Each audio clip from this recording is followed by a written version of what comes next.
Brad, like there is always this debate that actually happens. Like when you talk about societies being violent and everything has emerged from violence. So I have to ask you a question. Could be a very tricky one. But then, do you think, like, how do you really look at religion in this context, in the context of history, in the context of violence? Because somehow it seems quite a lot of religions must have actually arisen out of violent behavior or Mhm, violence over a period of time. mhm.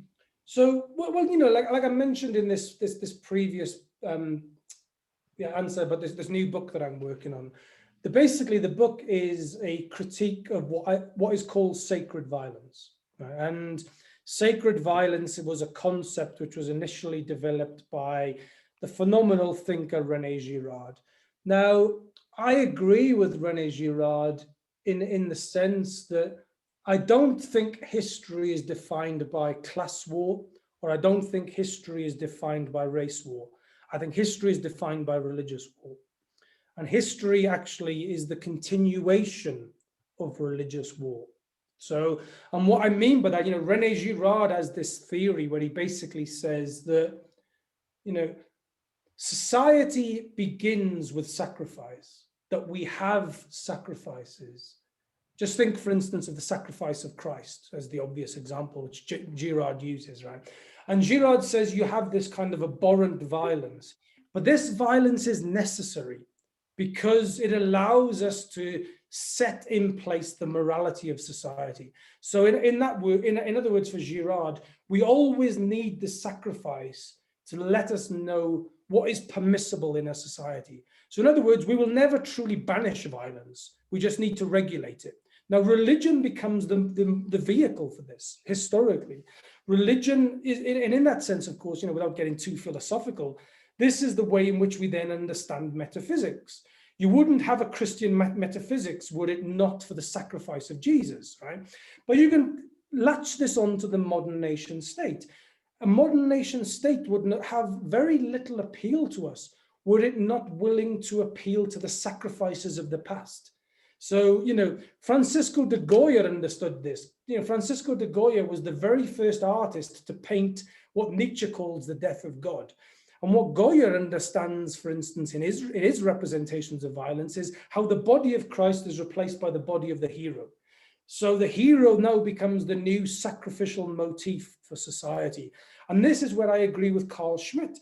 The modern societies are basically adaptations of theology, that we always need the theological from time to time in order to make our appeal to some idea of the greater good, the morality and so forth. And I think in that sense, then, the history of our societies is a history of religious wars. And I don't just mean in terms of Orthodox religion, I mean in terms of the multiple ways that theology can permeate our societies and make us behave in theological ways which we don't even recognize as being theological.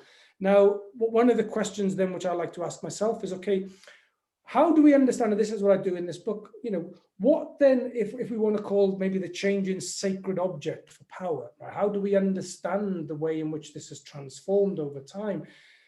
If Jesus, the body of Jesus was the sacred object for Christianity, and the body of the hero becomes the sacred object for states, what we've witnessed over the last 30 years is how the victim themselves becomes a sacred object.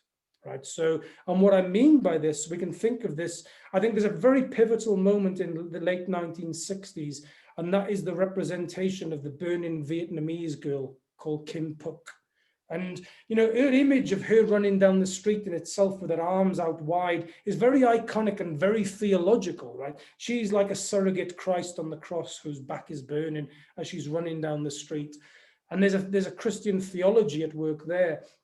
But the victim becomes a sacred object in particularly liberal politics, where it's okay to go to war in order to uphold the idea that their sacrifice was worth it. So how many times, for instance, have we justified bombing around the world to liberate women or to liberate children, or, so we're carrying out violence in the name of the sacred victim. And I think that, to me, is why then, liberal wars that we've seen over the past 20, 30 years are an extension of religious war. They use the motif of what we call just violence, just war is a profoundly theological doctrine. So I think we cannot understand the history of the human condition and its violence without understanding religion, but also the way in which religion itself is not simply just Islam, Christianity, Judaism. Religion can permeate our societies, and that's why it's so, formidable, really. The way in which it adapts and can work with secularization and can work with, and that's where I agree with Nietzsche. When Nietzsche was saying, we need to think beyond good and evil, right? We need, well, I think what he's really saying is we need to think beyond the sacred. This idea that it's okay to kill for the greater good.